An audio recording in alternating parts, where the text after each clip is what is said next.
Hello, everybody. Today I have a book for you that is called A Bad Case of the Stripes. Have you ever had a bad case of the stripes? Camilla Cream loved lima beans, but she never ate them. All of her friends hated lima beans, and she wanted to fit in. Camilla was always worried about what other people thought of her. Today, she was fretting even more than usual. It was the first day of school, and she couldn't decide what to wear. There were so many people to impress. She tried on 42 outfits, but none seemed quite right. She put on a pretty red dress and looked in the mirror. Then she screamed.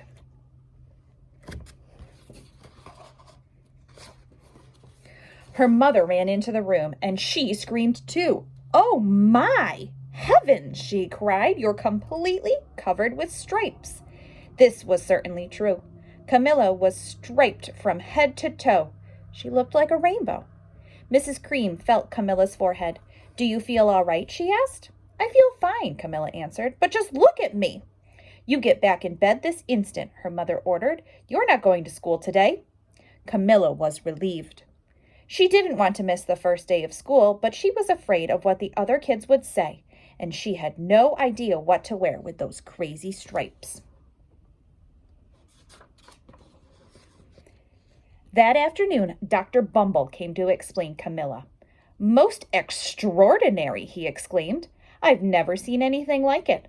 Are you having any coughing, sneezing, running nose, aches, pains, chills, hot flashes, dizziness, drowsiness, shortness of breath, or uncontrollable twitching?" "No," Camilla told him. "I feel fine." "Well then," Dr. Bumble said, turning to Mrs. Cream, "I don't see any reason why she shouldn't go to school tomorrow. Here's some ointment that should help clear up those stripes in a few days. If it doesn't, you know where to reach me." And off he went. She even has a striped tongue. The next day was a disaster. Everyone at school laughed at Camilla. They called her Camilla Crayon and Knight of the Living Lollipop. She tried her best to act as if everything was normal, but when the class said the Pledge of Allegiance, her stripes turned red, white, and blue. And she broke out in stars.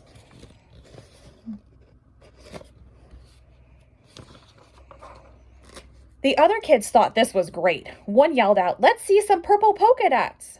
Sure enough, Camilla turned all purple polka dotty. Someone else shouted, "Checkerboard!" and a pattern of squares covered her skin. Soon, everyone was calling out different shapes and colors, and poor Camilla was changing faster than you could change channels on TV. Look at her.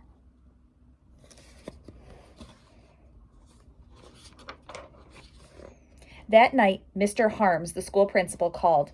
"I'm sorry, Mrs. Cream," he said. "I'm going to have to ask you to keep Camilla home from school. She's just too much of a distraction, and I've been getting calls from the other parents. They're afraid those stripes may be contagious." Camilla was so embarrassed. She couldn't believe that 2 days ago everyone liked her. Now, nobody wanted to be in the same room with her. Her father tried to make her feel better. "Is there anything I can get you, sweetheart?" he asked. "No, thank you," sighed Camilla. What she really wanted was a nice plate of lima beans, but she had been laughed at enough for one day.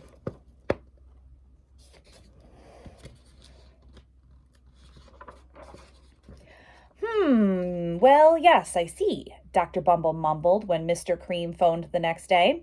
"I think I'd better bring in the specialists. We'll be right over." About an hour later, Mr. Bumble arrived with 4 people in long white coats. He introduced them to the Creams. "This is Dr. Grop, Dr. Sponge, Dr. Cricket, and Dr. Young." Then the specialists went to work on Camilla. They squeezed and jabbed, tapped and tested. It was very uncomfortable. "Well, it's not the mumps," concluded Mr. Grop. "Or the measles," said Dr. Sponge. "Definitely not chicken pox," put in Dr. Cricket. "Or sunburn," said Dr. Young.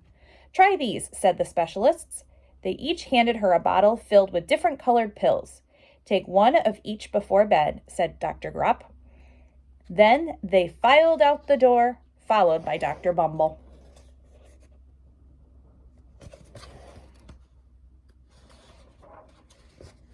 That night, Camilla took her medicine. It was awful.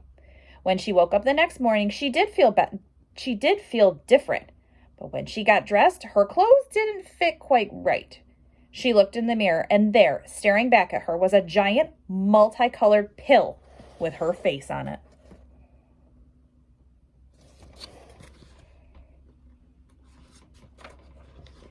Dr. Bumble rushed over as soon as Mrs. Cream called, but this time, instead of the specialists, he brought the experts. Dr. Gord and Mr. Mellon were the finest scientific minds in the land. Once again, Camilla was poked and prodded, looked at and listened to. The experts wrote down lots of numbers. Then they huddled together and whispered. Dr. Gord finally spoke. It might be a virus, he announced with authority. Suddenly, fuzzy little virus balls appeared all over Camilla. Or possibly some form of bacteria, said Mr. Mellon. Out popped squiggly little bacteria tails. Or it could be a fungus, added Dr. Gord. Instantly, Camilla was covered with different colored fungus blotches. The experts looked at Camilla, then at each other. We need to go over these numbers again, back at the lab, Dr. Gord explained. We'll call you when we know something. But the experts didn't have a clue, much less a cure. Poor Camilla, look at all of those things. By now, the TV news had found out about Camilla. Reporters from every channel were outside her house, telling the story of the bizarre case of the incredible changing kid. Soon a huge crowd was camped out in the front lawn.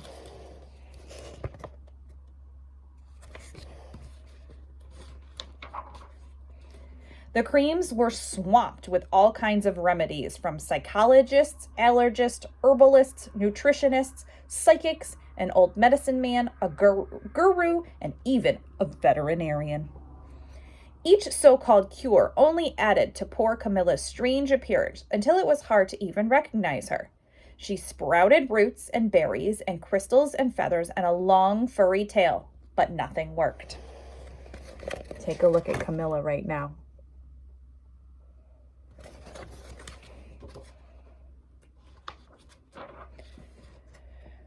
One day, a woman who called herself an environmental therapist claimed she could cure Camilla. Close your eyes, she said. Breathe deeply and become one with your room. I wish you hadn't said that, Camilla groaned. Slowly, she started to melt into the walls of her room. Her bed became her mouth, her nose was a dresser, and 2 paintings were her eyes. The therapist screamed and ran from the house. What are we going to do? Cried Mrs. Cream. It just keeps getting worse and worse. She began to sob.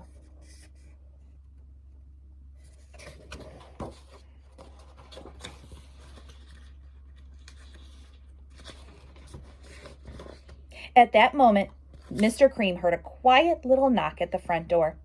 He opened it, and there stood an old woman who was just as plump and sweet as a strawberry. Excuse me, she said brightly, but I think I can help.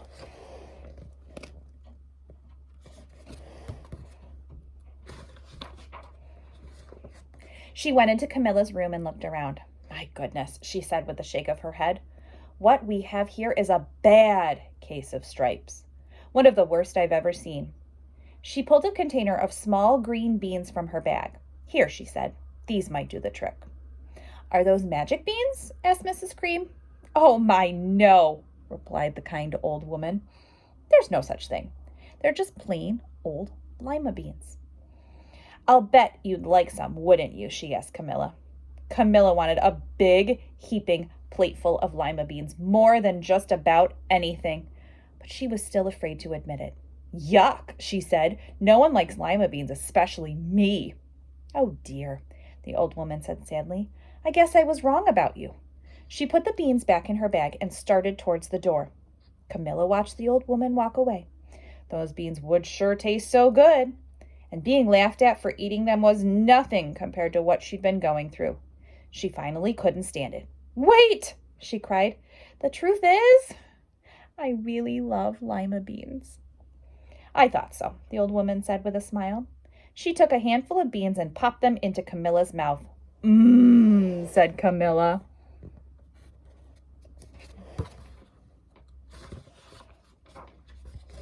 Suddenly, the branches, feathers, and squiggly tails began to disappear.